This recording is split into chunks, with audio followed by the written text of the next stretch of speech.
I was fortunate that did a lot of location work, but I also managed to spend a lot of times with my kids, and a lot of time, they'd come and visit, and I was going to interesting places. I remember, my daughter visited me working at the Acropolis in Greece, Wow. on a movie, and she was still in diapers.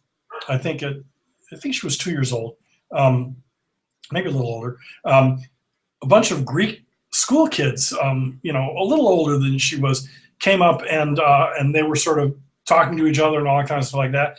And one of the Greek school kids, who spoke perfect English, incidentally, asked my daughter why she was still wearing diapers. And my daughter that day said to her mother, let's, in so many words, I want to get rid of the diapers. Yeah. I want to be potty trained and all that. And so it was a great experience, because she also got to visit me working on the set, and learned about movies, and it pretty much echoed my upbringing, because I spent a lot of time on the set very, very young. Part of the reason I think I've even been successful in the business is just that I had that whole, I knew how to make movies, just from watching it being done. And so I'm forever thankful for all that stuff that I learned from my father, not just about life in general, but about movies specifically. And it's, became my career. So, do you do anything else outside? Because I find myself often getting into the trap of, when you're doing so many different types of projects and you're hanging around with people, it's the shop element of things. Talking shop. The only thing I've done that different, that's outside of that, but it's not outside. It was like my website is JW Sound. Yeah, but that's that's a website, but all we talk, it's all shop talk. And then the various educational things that I've done.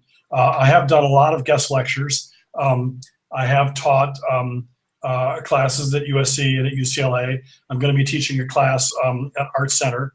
But again, what I'm going to be talking about is movies and sharing my experiences. So it's not really doing something different, but it's true that doing production work and also being away on location and all, it's like summer camp. It's such a tight-knit group, and a lot of times you're having to survive a lot of stuff that's not so great.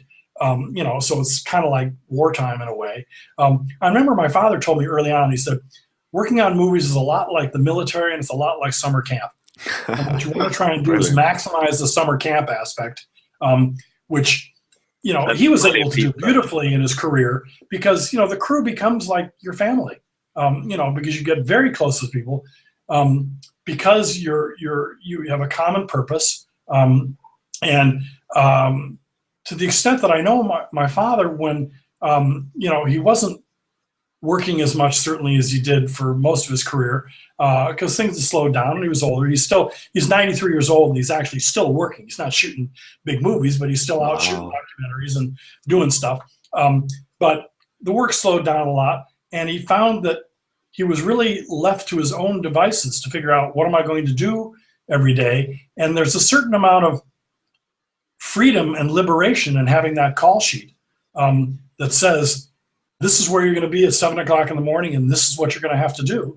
And when you get into that mode, when you're off work, it's not even just that, God, I'm off that job. Thank God I don't have to go into that, work every morning or every night or whatever the hell it was. You're also left with all this freedom.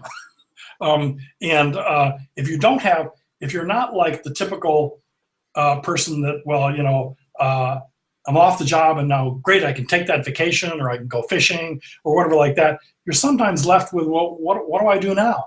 And I'm in that mode of, first of all, you can sleep in the morning, which I found I can't even do. I get up at 5 o'clock every morning. Doesn't matter, and I haven't been working now for the last year or whatever, because of taking this sort of semi-retirement. I still get up at 5 in the morning, because that's typically the time that I would have to get up to get to work. on most jobs. So it just became, but I also can go to bed earlier, and I'm not stuck on the set in the 14th hour, having to worry about how am I going to get home from Long Beach, or whatever, or how, having to pile into a van and go back to the hotel room and try and get to sleep, after I've had, 10 cups of coffee. So I'm not having to do all that stuff. But it would be good. I know other people in the business that are very good crew members, and they've done a lot of big things, but they do have a lot of other interests and things that they do when they're not working. And I envy that, but I've never been able to make it happen for myself.